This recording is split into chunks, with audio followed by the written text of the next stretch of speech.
नमस्ते, जय हिंद। कैसी चल रही है तैयारी? और अब तो समय भी बहुत कम बचा है, तो चलिए, जिनका भी एग्ज़ाम पटना में है उनसे एक सवाल है कि 27 तारीख को कौन कौन मिल रहे हैं पटना। अगर मैं एग्ज़ाम देने आऊँगा उससे पहले बता दूंगा आप लोगों को कि कहाँ सेंटर है मेरा, है ना। मेरा भी पटना में ही सेंटर है, लेकिन अभी कोई देखो भाई ठिकाना नहीं है कि मैं जाऊंगा कि नहीं जाऊंगा एग्ज़ाम देने, क्योंकि मूड में बना लिया हूं कि नहीं जाऊं। करना तो है नहीं, तो फिर जाके क्या फायदा है कि नहीं। तो लेकिन फिर भी देखूंगा, अगर आखिरी दिन तक मूड बन गया तो जरूर आप लोग को बताऊंगा। चलिए, वो तो होता रहेगा।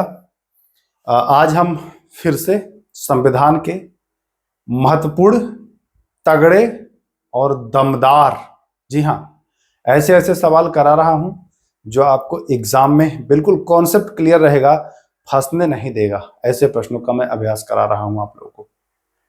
और खासकर आप देख पा रहे होंगे, जो बच्चा सीरियस है, जो एग्जाम को लेकर के, वो देख पा रहे होंगे। आप अगर एनालिसिस कर रहे हो तो मैं उन टॉपिक को ज्यादा हिट कर रहा हूं जहां से सवाल एग्जाम में निकलते हैं, है कि नहीं।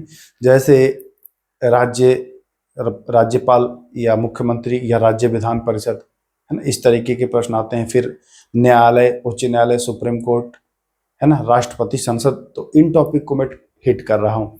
आइए, आज के इस वीडियो में दमदार दमदार क्वेश्चन लाया हूं। और एक चीज फिर मैं बता रहा हूं, आज इस वीडियो में टोटल जो है वो प्रश्नों की संख्या कितनी है? 24 है। अगर 24 में आप 18 ला रहे हो तो मैं मानूंगा ठीक स्थिति है। 18 से कम ला रहे हो तो मानूंगा कि थोड़ी खराब स्थिति है। और अगर 15 से भी कम ला रहे हो तब मानूंगा कि बहुत खराब स्थिति है। और अगर 20 प्लस ला रहे हो तो मानूंगा कि बहुत शानदार स्थिति है। ठीक है, क्योंकि प्रश्नों का लेवल कुछ इस तरीके से है। तो आप लोग कमेंट करेंगे कि कितना सही आपका हो रहा है। नौटंकी वाला नहीं, बेईमानी वाला नहीं, जो भी होगा रियल होगा। आइए, पहला सवाल, सर्वोच्च न्यायालय के न्यायाधीश को किस प्रकार से हटाया जा सकता है? पहला प्रश्न है, 4 विकल्प हैं। कह रहा है कि मंत्री परिषद अगर परामर्श देती है तो राष्ट्रपति उसे हटा देंगे। ऐसा है क्या? मंत्री परिषद के परामर्श से राष्ट्रपति। दूसरा है, संसद जो है उसके विशेष बहुमत से पारित एक प्रस्ताव होगा जिस राष्ट्रपति हटाएगा। संसद के विशेष बहुमत वाले प्रस्ताव से राष्ट्रपति हटाएंगे। देखिए, राष्ट्रपति तो हटाएंगे, सब में राष्ट्रपति ही हटाएंगे। क्या प्रधानमंत्री की सलाह पर राष्ट्रपति हटाएंगे, या जो मुख्य न्यायाधीश होते हैं उनकी अनुशंसा पर राष्ट्रपति हटाएंगे? तो देखिए, मंत्री परिषद का रोल क्या है भाई? न्यायाधीश को हटाना है तो मंत्री परिषद से क्या उसको मतलब है न्यायाधीश को हटाना? उसका तो अलग सिस्टम बना है ना। संसद के दोनों सदनों के विशेष बहुमत से, एक तरह से महाभियोग ही कह लीजिए, और राष्ट्रपति के द्वारा हटाया जाता है। तो विकल्प आपका दूसरा सही हो जाएगा। आइए देखिए, इस प्रश्न को गलत करने की संभावनाएं तो तगड़ी है। अगर ध्यान नहीं देंगे तो गलती हो जाएगा। पहले ही इसका आप बता दीजिए कि क्या होगा सही, नहीं फिर आंसर देखने के बाद आप लोग कमेंट करते हैं कि हाँ मैं तो बता दिया। तदर्थ न्यायाधीश की नियुक्ति कौन करता है? तदर्थ न्यायाधीश है किस अनुच्छेद में? मैं ऑप्शन दे रहा हूं आपको। 100, 126, 127, 128। चलो 3 ही ऑप्शन में दे रहा हूं, 4 क्या दूं, 3 ही दे रहा हूं। अब आपको कमेंट करना है कि तदर्थ न्यायाधीश किस अनुच्छेद में है। और ये कह रहा है कि इसकी नियुक्ति कौन करता है। बहुत शानदार प्रश्न है। भले देखने में प्रश्न छोटा है लेकिन दिमाग हिलाने वाला प्रश्न है। तदर्थ न्यायाधीश, जब आपसे कहीं हाई कोर्ट, सुप्रीम कोर्ट नहीं पूछता है तो सीधा आपको, अगर देखिए कभी भी जिक्र ना करे किसी का तो आपको सुप्रीम कोर्ट, और जब अनुच्छेद में दिया तो आपको समझ में आ ही गया होगा, इतना तो थोड़ा सा दिमाग लगा ही लिए होंगे कि तदर्थ न्यायाधीश कहाँ में है ना, अनुच्छेद के हिसाब से। तो ये आपको कमेंट करना है कि जो तदर्थ न्यायाधीश है इसकी नियुक्ति कौन करता है। तो पहला ऑप्शन, दूसरा ऑप्शन, तीसरा ऑप्शन, चौथा ऑप्शन में कौन सही है कमेंट करिए। मुझे उम्मीद है कि दूसरा ऑप्शन तो सभी लोग कट कर देंगे, क्योंकि राज्य से संबंधित है तो ये कट कर ही देंगे। राज्यपाल कहेंगे हाँ ये तो नहीं होने वाला है। ज्यादातर लोग फंसेंगे ऑप्शन नंबर ए में और ऑप्शन नंबर सी में, यही फंसेंगे ना। कुछ को लगेगा कि विकल्प ए सही है, कुछ को लगेगा कि विकल्प सी सही है, और जो कुछ नहीं जानते होंगे उनको डी नहीं लगना चाहिए। भाई डी नहीं होगा। तदर्थ न्यायाधीश की नियुक्ति करेगा कौन? तो वो करेगा आपका राष्ट्रपति, तो नहीं करेगा। कहेंगे हैं राष्ट्रपति ही समझ रहा था मैं, बहुत सारे लोग राष्ट्रपति ही लगाएंगे इसका, ध्यान रखिएगा। तदर्थ न्यायाधीश की नियुक्ति मुख्य न्यायाधीश करते हैं, लेकिन लेकिन लेकिन लेकिन राष्ट्रपति के पूर्व अनुमति से ही ऐसा किया जा सकता है, ठीक है। राष्ट्रपति की अनुमति होगी तभी ये करेंगे। हमें नियुक्ति की बात की गई है तो नियुक्ति मुख्य न्यायाधीश करेंगे, सिंपल है, ये याद रखना है। चलिए, राज्यपाल के द्वारा मुख्यमंत्री एवं मंत्री परिषद की नियुक्ति करना, ये भी प्रश्न पेचीदा है, फंसा देगा अगर थोड़ा सा ध्यान ना दिया जाए तो। राज्यपाल क्या करते हैं? मुख्यमंत्री और मंत्री परिषद को नियुक्त करते हैं, बिल्कुल सही कथन है। राज्यपाल ये कौन सी शक्ति है? क्या राज्यपाल की कार्यकारी शक्ति के अंतर्गत आता है? क्या राज्यपाल की विधायी शक्ति के अंतर्गत आता है? कि न्यायिक शक्ति के, कि वित्तीय शक्ति की? तो देखिए, वित्तीय में तो पैसा कौड़ी वाला मामला आएगा, यहाँ पैसा कौड़ी वाला मामला नहीं नजर आ रहा है, तो आप कहेंगे कि वित्तीय वाला काटिए। तो न्यायिक में कहेंगे कि ये तो न्यायालय से संबंधित कुछ न्याय टाइप का मामला है, तो इसमें तो न्याय जैसी कोई बात नहीं की गई है, तो कहेंगे न्यायिक भी काट दीजिए। तो विधायी शक्ति और कार्यकारी शक्ति, जी हाँ, विधायी और कार्यकारी। विधायी में आपको लगेगा कि हाँ ये हो सकता है, विधायी वाला मामला आ सकता है, या फिर लगेगा कि कार्यकारी शक्ति, तो राज्य की कार्यपालिका शक्ति राज्यपाल में निहित होगी, ऐसा अनुच्छेद 154 में है। और राज्य की कार्यपालिका में मैं बताया हूं राज्यपाल, ठीक है, राज्यपाल, मुख्यमंत्री, मंत्री परिषद सब आते हैं, तो ये कार्यकारी शक्ति के अंतर्गत ही आता है। ध्यान रखिएगा, यहाँ पर बहुत सारे लोगों को लगेगा कि विधायी शक्ति है, लेकिन एकदम स्पष्ट हो जाइए, क्लियर हो जाइए, विधायी शक्ति नहीं है, ये कार्यकारी शक्ति के अंतर्गत आता है। क्लियर है? क्लियर है। हाँ, बजट उजट पेश करना हो या विधायी से संबंधित कोई बात हो तब वो अलग है, उसको हम आगे बताएंगे कि वो किस में आएगा। उपराष्ट्रपति के निर्वाचन प्रणाली में परिवर्तन कर दिया गया। संसद के दोनों सदनों की संयुक्त बैठक के बजाय निर्वाचक मंडल की व्यवस्था कर दी गई। ऐसा कब कर दिया गया? कह रहा है कि उपराष्ट्रपति के जो पहले चुनाव होता था तो क्या होता था कि दोनों सदनों को बुलाया गया और चलो भाई सामूहिक बैठक हुआ, इसमें भी और चुन लो, है ना, निष्कर्ष यहाँ निकल गया कि कौन बनेगा। इसको कहा कि ये ऐसे नहीं होगा, सामूहिक बैठक क्या करा रहे हैं महाराज, खत्म करिए इस प्रोसेस को। सामूहिक बैठक खत्म कर दिया गया और इसको समाप्त करके 11वां संविधान संशोधन 1961 हुआ था ना, देखिएगा इस भी एक बार क्लियर कर लीजिएगा, 11वां संविधान संशोधन 61 ही होगा, में यह प्रावधान कर दिया गया कि नहीं, अब संयुक्त नहीं होगा, दोनों सदनों के सभी सदस्य लेंगे भाग, दोनों सदनों के सभी सदस्य लेंगे भाग, लेकिन अलग अलग। तो कैसे याद कर लेना है आपको, 1961 में 11वां हुआ था, बस याद करिएगा, जोड़िएगा। 1950 में आपका संविधान लागू हुआ था, 50 में 11 जोड़ के 61, ऐसे करके क्लियर हो जाएगा, आपका याद हो जाएगा। चलिए आइए, तो देखिए ये प्रश्न तो भाई बड़ा तगड़ा है, यूपीएससी का प्रश्न होगा ये संभवतः, प्रारंभिक परीक्षा का यूपीएससी का है, ले आया हूं क्योंकि देखो अब बिहार दरोगा में प्रश्न ऐसे आने लगे हैं, अब बहुत वो नहीं है, ये 2014 में यूपीएससी में आया था, ठीक ना, तो इसलिए इस प्रश्न को मैं उठाया हूं, देखते रहता हूं ना प्रश्नों को। भारत में अविश्वास प्रस्ताव के विषय में निम्नलिखित कथनों पर विचार करना है। भारत में अविश्वास प्रस्ताव कह रहा है कि अविश्वास प्रस्ताव का उल्लेख संविधान में नहीं किया गया है। एक तो कह रहा है कि अविश्वास प्रस्ताव का कोई उल्लेख नहीं है, पहला कथन। दूसरा कथन कह रहा है कि अविश्वास प्रस्ताव केवल लोकसभा में ही प्रस्तुत किया जा सकता है। तो देखिएगा, ये गलत का निशान नहीं है, गलत मत समझिएगा। कुछ लोगों को लगेगा कि पहले कथन का दूसरा कथन जो है वो विरोधाभास है, क्योंकि पहले में कह रहे हो आप कि विश्वास प्रस्ताव अविश्वास प्रस्ताव नहीं है, दूसरे में कह रहे हो कि लोकसभा में, तो या तो नहीं है या तो लोकसभा में, तो ऐसे में लगता है कि विरोधाभास है। लेकिन ध्यान रखिएगा, जरूरी नहीं है कि जिसका प्रावधान संविधान में नहीं है उसका आगे भी प्रोसेस में ना हो। बहुत ऐसी चीजें हैं जो संविधान में नहीं है प्रावधान, लेकिन संसद नियम बनाई, कानून बनाई है, या कुछ चला आ रहा है प्रचलन में।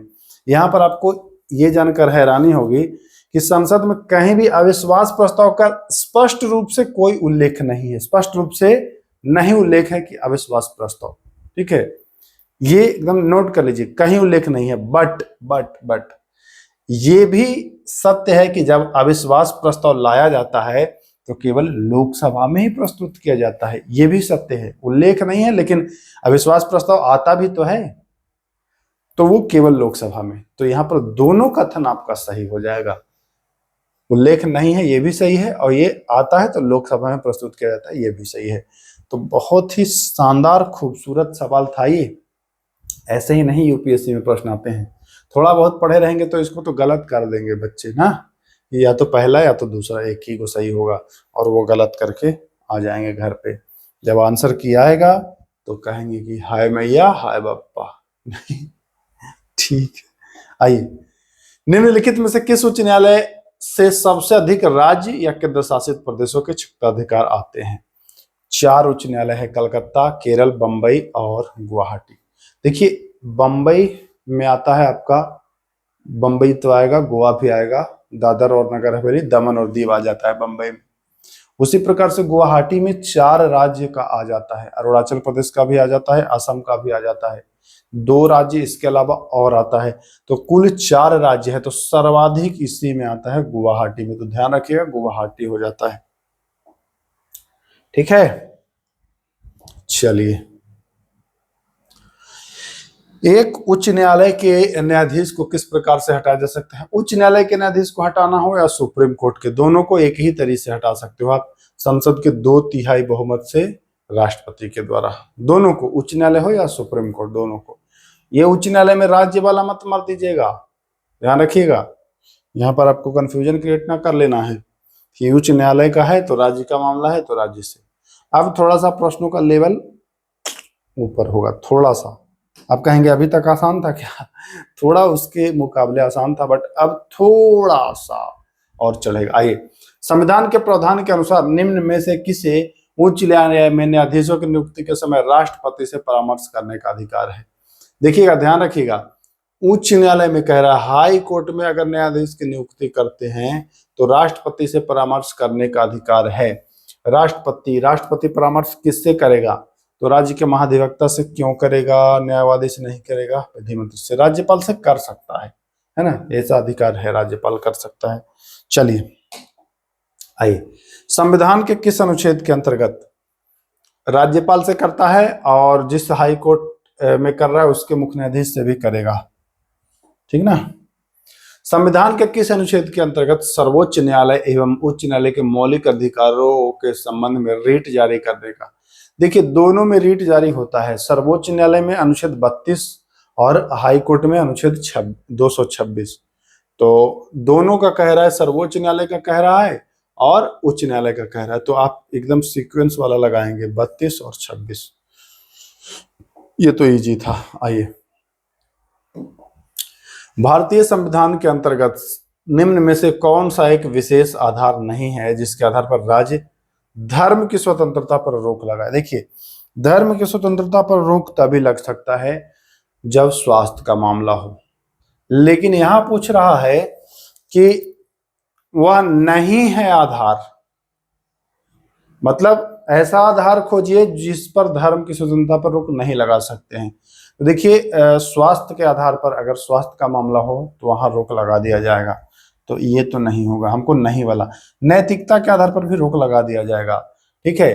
सार्वजनिक आदेश के आधार पर भी रोक लगा दिया जाएगा। सामाजिक न्याय जैसा कोई शब्द नहीं इसके लिए बताया गया है कि सामाजिक न्याय के आधार पर रोक नहीं लगाया जाएगा, ऐसा कुछ नहीं बताया गया, तो ए विकल्प सही हो जाएगा। देखिए, फसाव वाला प्रश्न आने वाला है अब। संविधान के अनुच्छेद 21 में उल्लिखित प्राण और दैहिक स्वतंत्रता मतलब जीने का अधिकार, जीने के अधिकार के अंतर्गत कौन नहीं आता है? अगर आप गौर करोगे, ध्यान से पढ़ोगे तो आप देखोगे कि बोनस या महंगाई भत्ता मांगने का अधिकार ये जीने के अधिकार के अंतर्गत नहीं आएगा। बाकी अच्छे स्वास्थ्य रखने का अधिकार है आपको, बंधुआ मजदूरों की मुक्ति के बाद उसके पुनर्स्थापन का भी अधिकार ये भी आएगा। ऐसे साधनों के अंतर्गत जीने का अधिकार जो अवैध, अनैतिक या लोक नीति के विरुद्ध हो, तो आपका हो जाएगा बोनस वाला हो जाएगा, नहीं है। आइए, निवारक निरोध को संविधान के मूल अधिकारों से संबंधित अध्याय में शामिल किया गया है। निवारक निरोध को, ठीक है, बिल्कुल शामिल किया गया है। कारण कह रहा है संविधान के अनुसार निवारक निरोध के साथ कार्यपालिका शक्तियां केवल संसद में निहित हैं तथा राज्य विधानमंडल को कोई अधिकार नहीं है। ध्यान रखिएगा, निवारक निरोध मूल अधिकार से तो संबंधित है, कथन तो सही है, बट कारण भी देखते हैं। कह रहा है कि संविधान के अनुसार निवारक निरोध जो है ये कार्यपालिका शक्ति केवल संसद में निहित है। तो देखिए, संसद के साथ ये विधानमंडल, राज्य भी इस पर निवारक निरोध कानून बना सकती है भैया, अगर राज्य सूची का कोई मामला हो तो विधानमंडल को भी इसमें हाथ है। लेकिन यहाँ कह रहा है कि केवल संसद। ये देखिए, मैं एक बार बताया था ना, केवल वाला पर बड़ा ध्यान रखिएगा। जब केवल आ जाए ना, थोड़ा सा डाउट में रहिएगा कि ये केवल मतलब क्या, खाली वही, जैसे बताया था ना कि जब कोई प्रपोज करे तो पूछना, वो कहता है ना कि मैं आपसे प्यार करता हूं, तो पूछना है कि प्यार करते हो कि केवल मुझसे करते हो, तो ऐसे आपको पता चल जाएगा। तो कहेंगे कि पहला तो सही है बट दूसरा गलत है।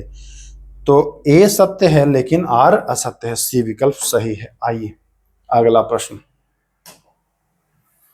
निम्न में से कौन संविधान के अनुच्छेद 19 में जो स्वतंत्रता उल्लेखित है उसके अंतर्गत ये शामिल नहीं आता है? ठीक है, नहीं शामिल है, नहीं शामिल है। कह रहा है भारत के किसी भाग में विचरण एवं बसने का स्वतंत्रता। कहेंगे हाँ, ये तो है, कहीं भी जाइए बस जाइए, ठीक है। नीचे से देखते हैं, शांतिपूर्ण और निरायुध सम्मेलन का अधिकार। हाँ, शांतिपूर्ण सम्मेलन भी कर सकते हैं, ये भी सही है। आइए ऊपर, अल्पसंख्यकों को शैक्षणिक संस्थानों की स्थापना एवं उसके संचालन का अधिकार। अब कहेंगे हाँ हाँ ये भी तो है, लेकिन ये है तो, बट अनुच्छेद 19 में कहाँ है ये? अल्पसंख्यकों को शैक्षणिक संस्थाओं की स्थापना करने का अनुच्छेद 29-30 है ना, अल्पसंख्यकों से संबंधित। 19 पूछ रहा है, तो ये ध्यान रखना होगा।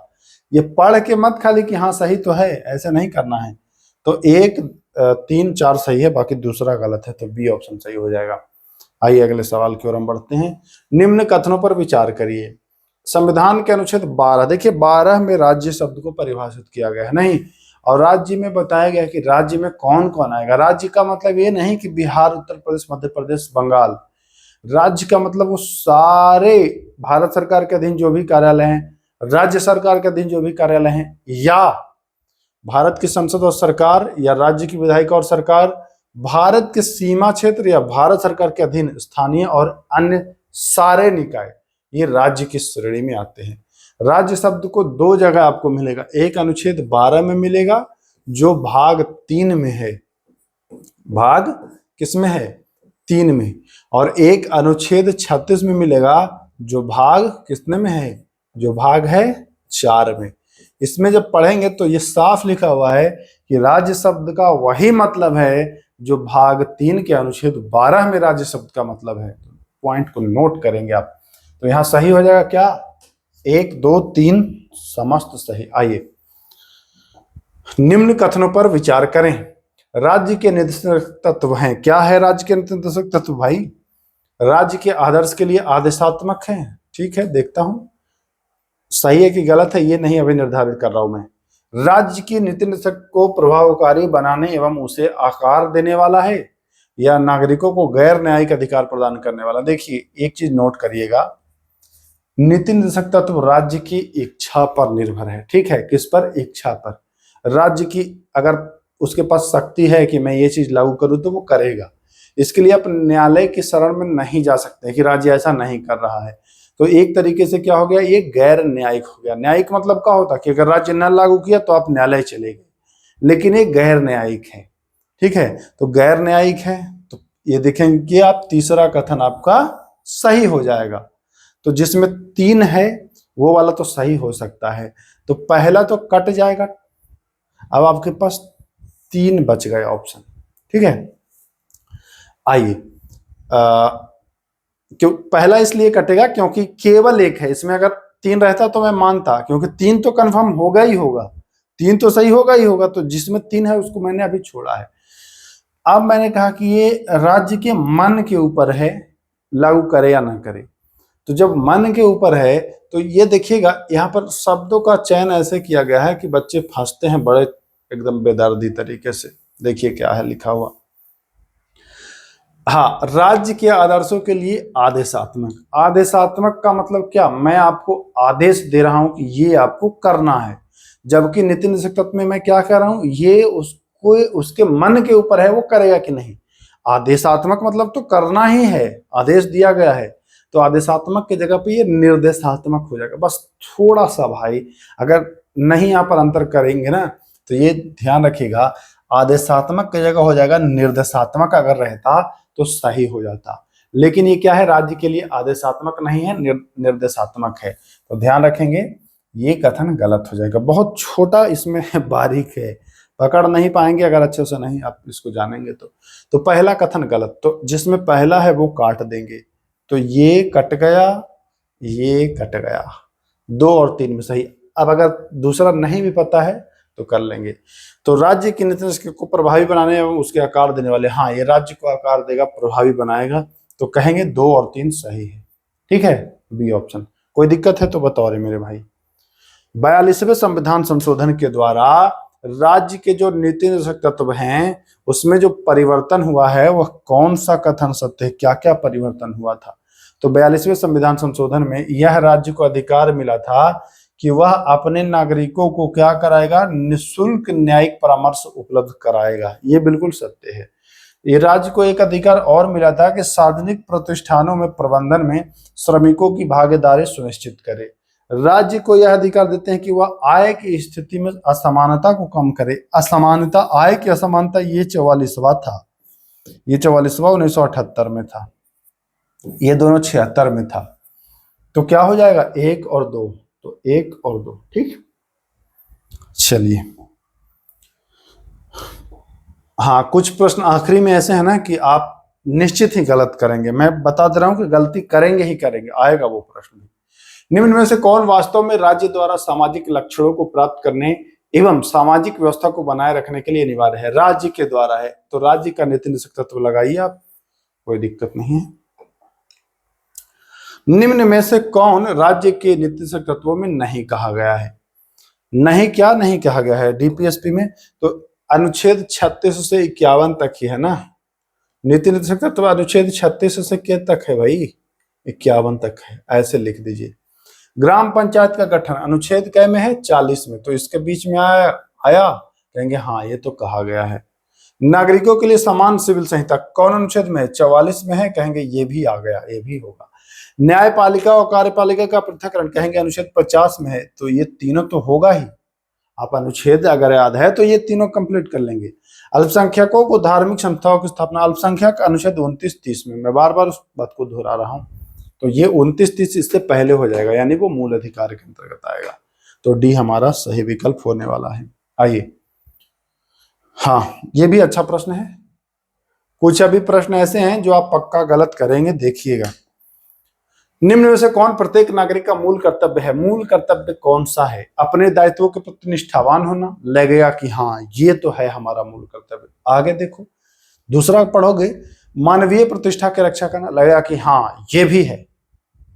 पहला पढ़े तो लगा पहला है, दूसरा पढ़े तो लगा दूसरा है, तीसरा पढ़िए, बच्चों की प्रतिष्ठा की रक्षा करना, लगा हाँ यार ये भी है। चौथा पढ़िए, महिलाओं की प्रतिष्ठा का रक्षा करना, कहेंगे हाँ ये भी लग रहा है, लेकिन एक ही है। लग चारों रहा है एक। तो देखिए महिलाओं को है, बच्चों को और मानवीय प्रतिष्ठा कहीं नहीं है। जो 11 आप मूल कर्तव्य पढ़ोगे तो उसमें महिलाओं की प्रतिष्ठा की रक्षा करना है। ऐसी प्रथा का भी त्याग करना जो महिलाओं के सम्मान के विरुद्ध हो, लिखा है ना, तो डी होगा सही विकल्प। चलिए, मूल कर्तव्य किसकी याद दिलाते हैं, किसकी याद किसकी याद दिलाते हैं भैया, तो मूल कर्तव्य संविधान में राज्य के कर्तव्य। देखिए राज्य के कर्तव्य तो डीपीएसपी है ना, डीपीएसपी है, ये तो नागरिक का कर्तव्य है मूल कर्तव्य। हाँ, लोगों के कल्याण हेतु विधायिका निर्माण की नहीं, लोकतांत्रिक पद्धति के प्रत्येक नागरिक का जो ड्यूटी है, नागरिक का कर्तव्य ही है, वही तो है मूल कर्तव्य। तो हो जाएगा आपका डी ऑप्शन। चलिए, ये भी अच्छा सवाल है, थोड़ा सा फंसने वाला है, ये भी फंस सकते हैं। तो इसका आप कमेंट कर दीजिएगा कि कौन सही होगा।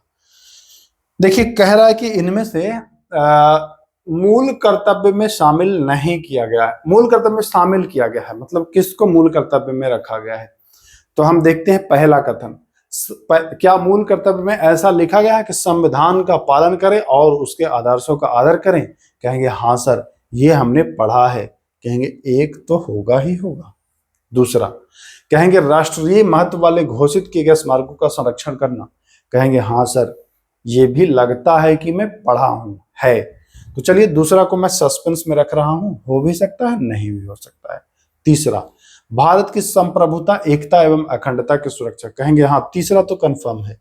तो पहला, दूसरा, तीसरा लग रहा है तीनों सही है। चौथा आते हैं, चौथा कह रहा है कि सार्वजनिक संपत्ति की सुरक्षा करना एवं हिंसा से दूर रखना? कहेंगे चौथा भी डाउट लग रहा है कि नहीं है। अब देखो भाई, ऑप्शन के अनुसार क्या 1 2 3 4 कहीं है? नहीं है। तो इसका मतलब कि इसमें से एक कोई कटेगा। एक तो है, तो एक जिसमें है उसको रखेंगे, इसमें एक नहीं है तो इसको हम कट करेंगे। अब या तो विकल्प पहला सही होगा, दूसरा सही होगा, या चौथा सही होगा। तो ध्यान रखिए, संप्रभुता वाला है तो 3 जिसमें है वो सही होगा, 3 जिसमें है वो सही होगा, तो इसको हम कट करेंगे। तो 3 किसमें है? या तो पहला होगा या तो चौथा होगा। ठीक है, तो संविधान का पालन करना तो है ही, राष्ट्रीय महत्व वाले घोषित स्मारकों का संरक्षण करना नहीं है। अब आप कहेंगे कि हाँ है, मैं पढ़ा हूं। पढ़े आप हैं, लेकिन राष्ट्रीय महत्व वाले स्मारकों का संरक्षण ये राज्य करेगा कि आप करेंगे संरक्षण उसका? लाल किला का संरक्षण आप जाकर के कर रहे हैं? उसको सरकार करता है। आपके लिए है कि सार्वजनिक संपत्ति की सुरक्षा करे। हाँ, ये मिलता जुलता लगता है दोनों। तो बच्चे समझते हैं कि अरे यार, ये भी वाला पढ़ा हूं, लेकिन ये तो आप पढ़े हो, बट ये नीति निषेध तत्व में पढ़े हो कि राज्य का कर्तव्य है कि राष्ट्रीय स्मारकों की सुरक्षा करे, ना कि आपका। आपका काम है कि सार्वजनिक संपत्ति की सुरक्षा करें। तो ये दोनों बड़ा सिमिलर दिया ऑप्शन, और ऐसा मतलब फंसाने टाइप का दिया जाता है कि आप फंसेंगे ही फंसेंगे। ये सारी ऐसे आप कहीं पढ़िए, ऐसे क्वेश्चन आपको कोई करा नहीं रहा होगा, मैं सही बता रहा हूँ।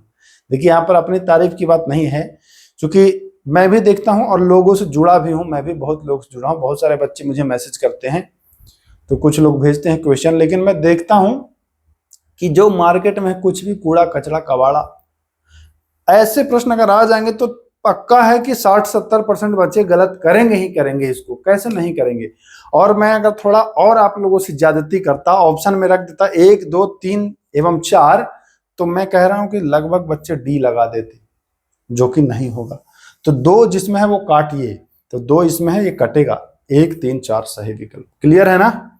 कैसा लगा ये प्रश्न कमेंट करिएगा। अच्छा लगा? 22वां सवाल। आइए, विचार करना है, यदि संसद राज्य सूची के विषय पर कोई कानून बनाना चाहती है तो क्या होगा? इस प्रकार किस कानून बनाना चाहती है तो इस आशय का प्रस्ताव संसद के दोनों सदनों से पारित करना होना चाहिए। दूसरा, इस प्रकार किसी प्रकार की अवधि 1 वर्ष के लिए बढ़ाई जा सकती है। देखिए, राज्य सूची पर कानून बनाना है तो राज्यसभा पर्याप्त है, दोनों सदनों का कोई रोल नहीं है, तो पहला कथन गलत हो जाएगा। 1 वर्ष के लिए बढ़ाया जा सकता है, यानी कि दूसरा कथन सही है, तो केवल यहाँ दूसरा सही है, पहला नहीं। चलिए, आखिरी सवाल है लाला। आखिरी सवाल है, जब केंद्र सरकार किसी राज्य को विशेष राज्य का दर्जा दे दे, स्पेशल स्टेट का दर्जा जब मिल जाता है तो क्या होता है? क्या केंद्रीय सहायता का एक बड़ा हिस्सा राज्य को प्राप्त होने लगता है? देखता हूं राज्य के बजट घाटे को केंद्र सरकार पूरा करने लगता है। देखता हूं राज्य को दिए जाने वाले ऋण पर ब्याज काफी बढ़ जाती है। अच्छा, बढ़ कैसे जाएगा? जब आप विशेष राज्य का दर्जा दे रहे हो तो और ऋण बढ़ा दोगे, ये तो साफ गलत कर दोगे। इस अवधि में केंद्र सरकार राज्य के सभी खर्चों का स्वयं उठाता है। सभी खर्चे तो नहीं उठाएगा भैया, थोड़ा बहुत देखेगा, कुछ हद तक, सभी नहीं उठा पाएगा। तो ये जो ऋण का जो हिस्सा होता है वो अधिक हिस्सा इसको प्राप्त होने लगता है। जैसे ऋण भी मिलेगा तो उसमें बहुत लाभ इसको हो जाएगा, यानी कि केंद्रीय जो सहायता मिलेगा उसका एक बड़ा हिस्सा राज्य को प्राप्त होने लगता है। तो ए है बिल्कुल बेहतरीन आंसर। राज्य के बजट को घाटे को क्यों पूरा करेगा भैया? नहीं करेगा। विशेष राज्य का दर्जा दिया हूं, कोई थोड़ी वो दे दिया हूं। तो सहायता का बड़ा हिस्सा जो है वो मिल सकता है। 24 सवाल थे मेरे भाई। कितने सवाल सही हुए आपके और कैसा लगा आज का कलेक्शन? आपका एक प्यारा सा कमेंट मुझे मोटिवेट करता है, ठीक है? तो कमेंट अवश्य करें, अपना स्कोर भी मेंशन करिएगा और ये बताइएगा कितने लोग पटना 27 को चल रहे हैं, ठीक है? तो चलिए फिर मिलते हैं, तब तक के लिए नमस्कार, जय हिंद।